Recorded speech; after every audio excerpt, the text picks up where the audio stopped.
And I have somebody very special today that I'm also looking for to get to know a little bit. I have author and pagan Debra DeAngelo. She has a beautiful book out called Pagan Curious. So we're curious. Hi, Debra. Thanks for coming on. Hi there. Thanks for having me. So yeah, this is beautiful. So I love the title of your book because so many people, as you know, witchcraft, we may be decades ahead of it, is making this big comeback, so to speak, and this big new awareness, which I think is great for a million reasons. But tell us a little bit about your book and about you and your path and how you got here.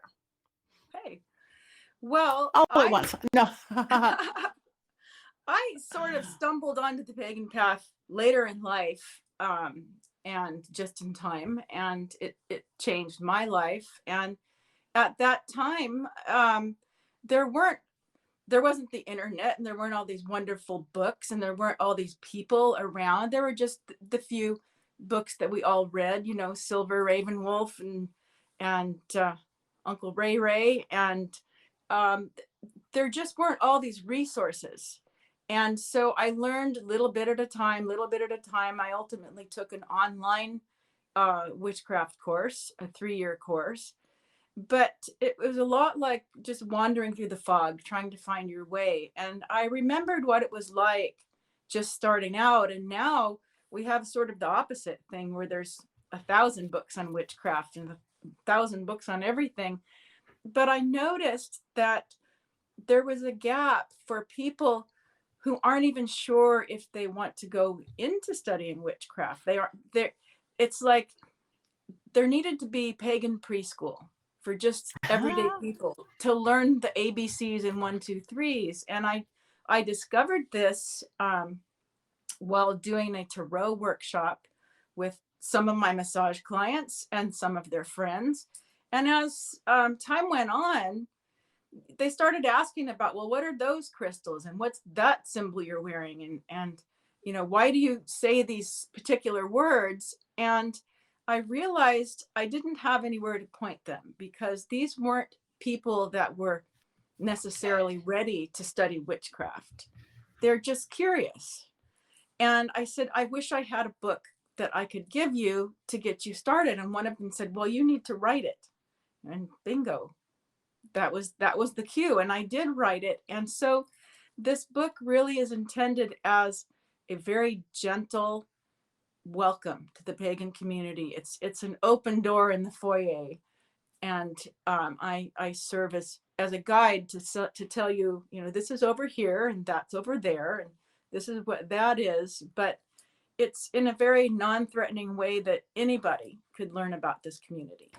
So I just got your book. I just got an e-copy of your book. So I see you do kind of divide it into different realms. Literally, you have called it the inner realm and the outer realm and the magical realm. So what does that mean for people? I constructed the book sort of organically because you have to really get in touch with yourself to know where you want to go. And sometimes, particularly when we have people in our lives that think they know better than we do about what we like and what we're good at and what we're not good at, our own self viewpoint can become contaminated with that. And so the first section is really about clarifying who you really are as a person, not who other people want you to be, not how other people define you, but who are you really deep down inside. And from there, we go through the book and align everything with that so that everything feels really genuine, because in nature, things are genuine. Animals don't pretend, trees don't pretend.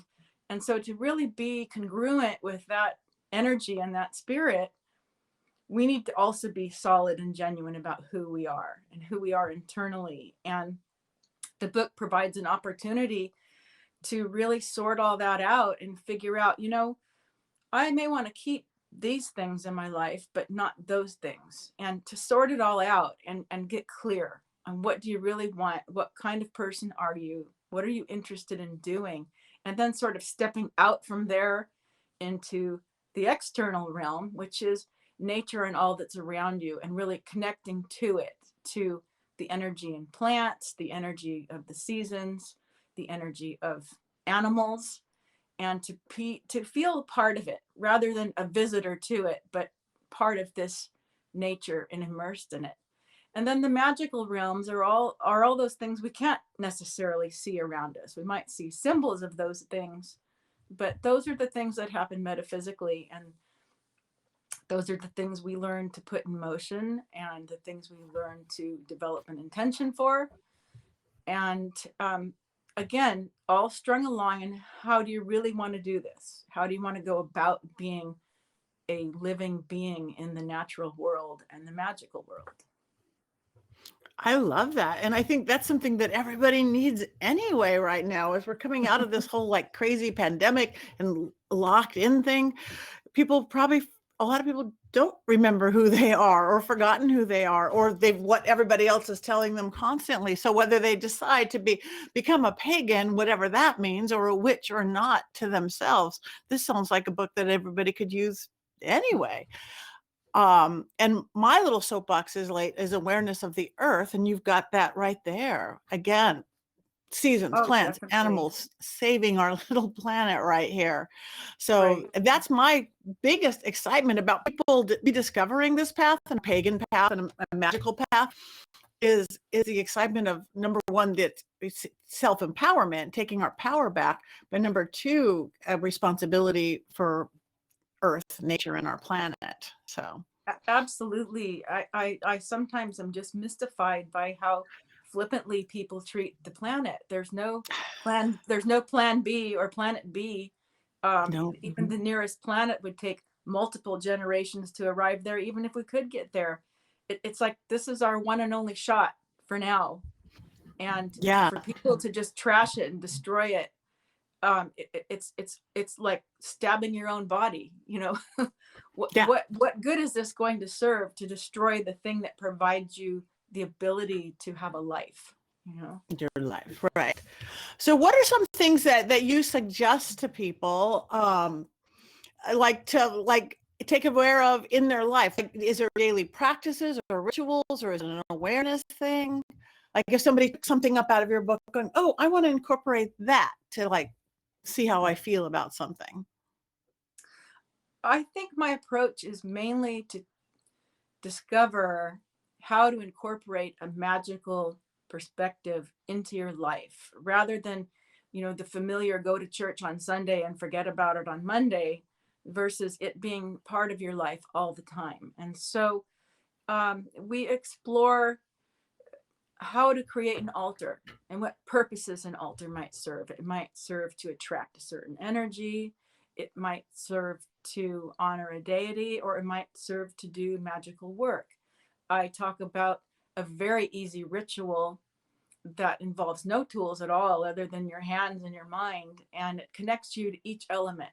It's a really grounding and centering ritual that anybody could do just before heading out the door, and to keep that focus, and to remind yourself that when people or events start to rattle you and throw you off step, that you can return and remember, oh yes, these elements are within me and around me, and I don't need to be pushed over like a Bobo doll. I can still stay on my feet and stay centered. Yeah, we're very much like mind about that. That's too. I call them 30-second exercises, like air and fire, water. So, oh, I can't wait to read that. How so?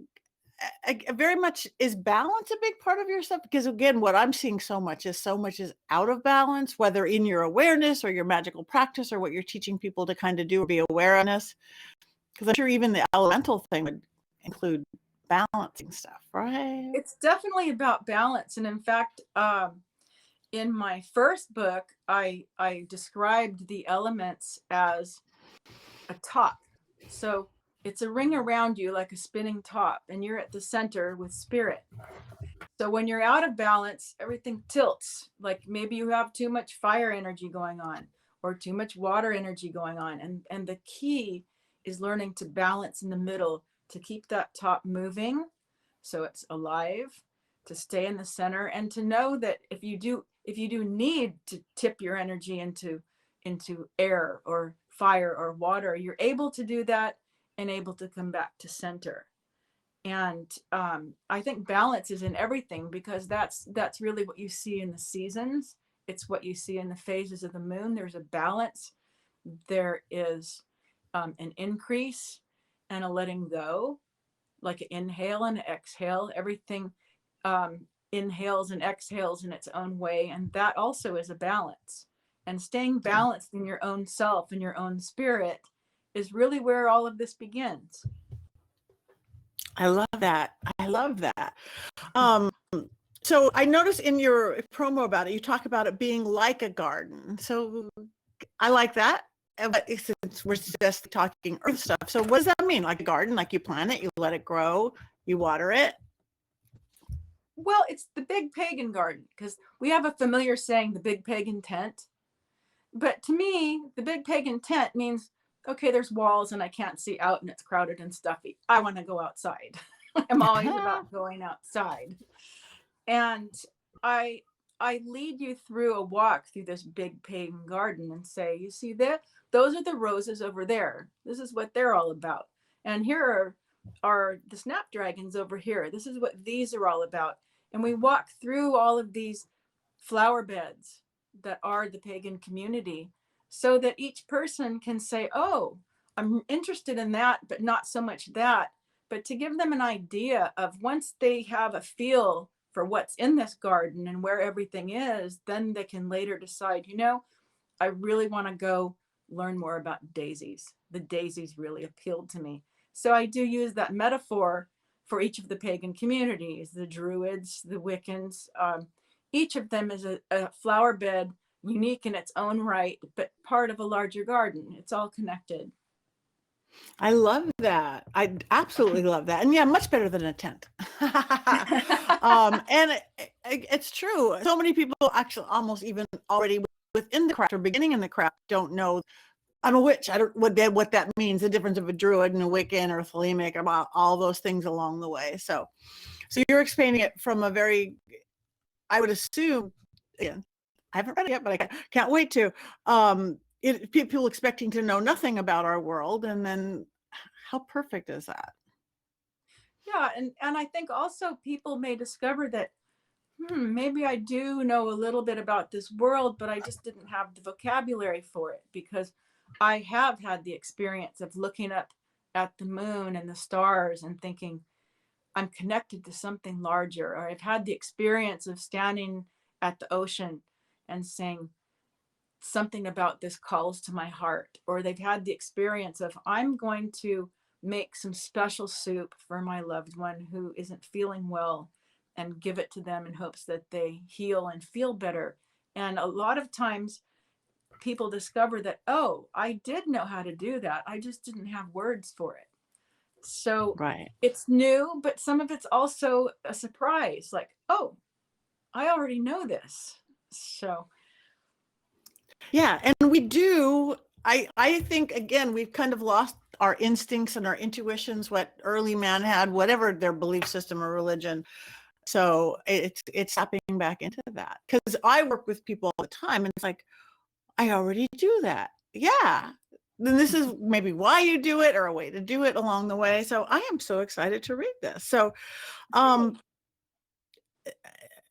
I see you write for a lot of different things. You have another book out, a book already, and you have another book in the work. So tell people some of this about what you do. What is you have a book, a horse spirit book? right. So my pagan writing life began with writing a book about the symbology of horses magically, how to embrace horse spirit and horse magic in doing ritual and in organizing your mind the way you want to. If you want to achieve something, you want to learn something, and it revolves around the horses as elements. Each element is a certain type of horse. The earth horse is the big draft horse. It does the work.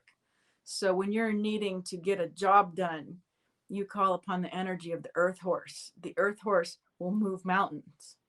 Or maybe you need to plan a strategy. You have a big complicated project. You call upon the air horse. Well, the air horse is the racehorse and the jumper. It moves quickly. It follows a course. It goes from point A to point B.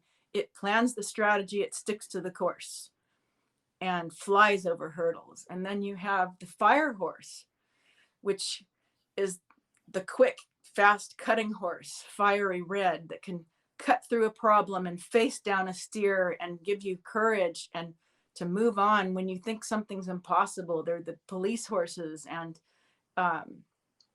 the horses that used to haul the fire trucks. They'll go into a dangerous situation and keep moving. And then other situations, you may be wanting to do something that requires patience and grace. And you may want to learn to dance or play the piano, and that doesn't happen in a day. And you think, how am I having this patience? Well, then you call upon the water horse, which is the graceful dressage horse that you see in the Olympics that does ballet, seeming to do impossible things and float on air. And then at the center, because this is all in elemental balance, you have spirit horse, which is the white horse. And in mythology and magic, the white horse is just ubiquitous. There's a beginning of a Celtic creation myth that the very first being to step onto the earth was a white mare, and her name was Ioka. And from there, the Celtic lineage springs from her. And so when you're needing to be your own self and you're needing not to be buffeted about by people or events, you stick with your spirit horse, who says, no, we're calm, we're in the middle, we're purely ourselves. So the horses are just a really big deal to me. The other thing is horses in the tarot are very interesting because only the knights have horses, as well as the sun card, the death card, and the six of rods rather.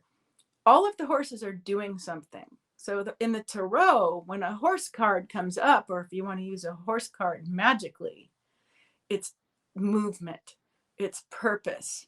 And just as the elemental horses are different, the horses of the tarot are different. Each one is different. And it also goes on to describe, after you get through the magical properties of horses, if you want to have a real horse in your life. So there are two paths in this book. You can incorporate horses magically or set out to have an equine companion of your own. And it's also a gateway book, just like Pagan Curious. For those who think, I don't know anything about this, I can't possibly do this, to say, well, wait a minute, you can do this. There are ways to go about doing this. And for me, having a horse in my life, late in life, was transformative. That horse gave me my writing book career. It begins with him. And then came the next book, and now comes the third book. But wow. I could go on and on and on about horses. Yeah, I love that. And it was one of those light bulb moments, how you explained the elements into the horses and how we know horses and the power of horses. Because I've always seen horses as messengers. I've always seen horses as so much. And I need to read that book too. And what a great way to explain the elementals of things. That's fabulous. Okay, so what's your next? Go on. I was going to say, you could really get a solid feel for the elements, more so, I think, from the horse spirit book than Pagan Curious, because it's just an immersion in horses as elements. And horses through civilization have literally changed the course of civilization and changed the terrain that we know. The kingdoms were made because of horses. So what they did for humanity, they can do for you spiritually and magically. So I could do a whole hour just on horses. Well, we're just going to have you back because okay. I love horses. Not so great on them, but I love them. I do. I was just in Ireland, and I was a beautiful white stallion, and I had this beautiful little relationship. So I'm just now horse curious. Horse curious. Horse curious. So what is the book you're working on? The third book is called Sacred Massage, The Magic of Soothing Touch. And this is also inspired by real things in my real life. I've been a massage therapist for more than 20 years. And I noticed in particular when COVID hit people were having a lot of trouble getting to a massage therapist, and people were feeling very stressed and very isolated. And you might be able to interact with your loved one and no one else at one point in this whole pandemic.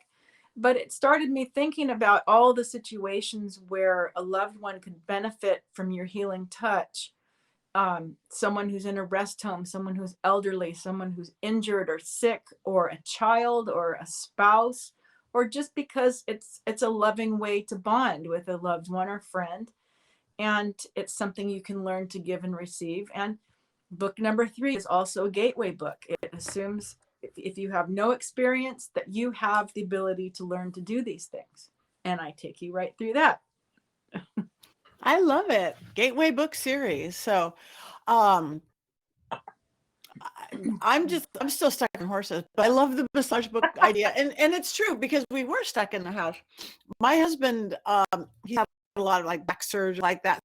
So I do have to give a massage. I would love somebody giving me guidance sometime, and especially to add a healing or magical element to it. So I think you have something there, my friend. I think you definitely.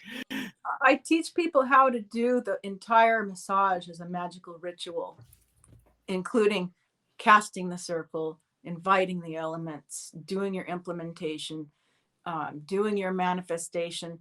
But a lot of the work is done internally. So the person you're working on may only feel you placing your hands and breathing. So there's a way that the massage and ritual parallel each other. They both ground and center. They both have a beginning, middle, and end. They both have an intention. So it is a magical process. I love that. So thank you. So what do you think on all this, on our world, on the pagan world, what do you think people is biggest misconception? So you're looking to people who don't know the Pagan Curious, they're all gateway books. What do you think people's biggest misconception is about paganism itself, or witchcraft, or? The biggest misconception, I think, is actually fear. People have been taught to fear the pagan community. They've been taught all sorts of stereotypes and just straight out misinformation. And the prejudice against the pagan world has just so infiltrated history and culture. And it's really hard to get anyone to let go of that fear for a minute and just look at it. Like just let the fear drop like a veil, and just look at the crystal, look at the practice. A good example is the pentacle. And for some people, that symbol just strikes fear in their heart. That symbol is the devil. Yeah. But it's not. It's the points of the body. It's protective. It's an ancient protective symbol that predates Christianity. So busting through all of that fear and stereotype is the biggest thing. And one of the reasons I wrote the book the way I did is because people who are curious, like they pass a metaphysical shop and maybe they peek in, but it's like, oh, I don't know what all these things are. They take one look at a pentacle and go, nope, that's scary stuff. Yeah. Those are the people I'm really reaching out to, because there's no need to be so afraid. But on the other hand, people that are that fearful and have had a lifetime of hearing stereotypes and lies about the pagan community are just not going to pick up a book on basic witchcraft. They just won't. They'll see the word witchcraft and go, nope, too scary. Yeah. And so even though there's so many great books on introductory witchcraft and Witchcraft 101, so many of them, there's this whole segment of the population that won't pick the book up because it says witch in the title. And but they might pick up this one. So, and we spend some time farther in the magical realm section. I start to defang that word.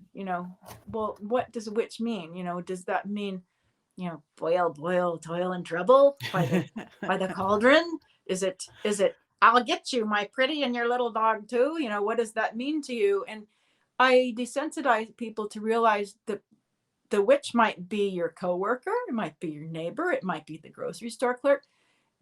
Witches are just people. They're just people that live life a certain way and view life a certain way. And this whole idea that they're evil or that they worship the devil, this is all kind of Hollywood and stereotype. And here's the real story. And it's a desensitization to the fear. Yeah. Yeah. And Hollywood has done a lot. I mean, history, storytelling, way pre-Hollywood, but it certainly has. Yeah. Yes. We worship the devil. We eat babies. I often start out go, I don't eat babies. You know. Well, only maybe with some sriracha sauce. Yeah. Yeah. Only on a second Tuesday, but we won't get into details. Oh, I mean, honestly, I think we are the least scary people because we are on the line. What we are, we take responsibility for ourselves. I find exactly the same. You go to a pagan festival, these are the happiest, most peaceful bunch of people you could ever hope to meet. There's not a lot of confrontation and things to be, I mean, it's dancing and music and beautiful sparkly things and wonderful conversations. And, you know, one of the basic tenets of witchcraft is harm none. Yeah. I mean, that's like one of the basics, you know, do as you will and harm none, which I interpret as make your will to do your decisions, to do what you want to do, but don't harm anyone in the process, including yourself. And so a spirituality that's based on non-harm is certainly a lot less frightening than a lot of the other spiritualities out there, in my opinion. I don't think you find a lot of pagans lining up to start wars and all sorts in the name of God. Or in the name of God. Yeah. So it's very peaceful. And I'd like people to just give it a chance and discover that, oh, you know, it's not so bad. It's actually lovely. So this might be, this is, I'm very excited about this. I'm sure my people are going to be very excited about this because who knows? So again, some of the people who, my regular listeners are beautiful. I have from just new Pagan Curious themselves, just kind of discovering what is this, to old practitioners are born doing it. But everybody might know somebody who asks them about, well, what is this weird thing you do, neighbor, you know, grocery clerk of mine? And Pagan Curious, here you go. So I think you're filling a really much needed market. But I still want to know more about the horses. So I'm just going to have you come back and talk about the horses. Will you do that another time? Oh, I absolutely will. Okay. So tell everybody about where they can find you if they want to know more about you, any websites, social media, where they can get your books. Okay. My website is debradeangelo.com. And I'm also on Facebook and Instagram and Twitter. I have double accounts on Facebook and Instagram. You'll find me as Garden Variety Pagan here and there. I have, before going into writing in the pagan world, I was in the newspaper world writing columns for a long time. And it felt like a really hard right turn to get from political commentary to the pagan world. So I have two now. We're easing into the other. So you can find me on those sites. My books are at llewellyn.com and Amazon, and hopefully a metaphysical store near you. Beautiful. Well, thank you so much. Look her up, follow her, find her on social media. I'm going to. And get these gateway books. So thank you, Debra. Thank you so much for coming on and bringing your magic to the Witching Hour. Thank you for having me. It was just joyful.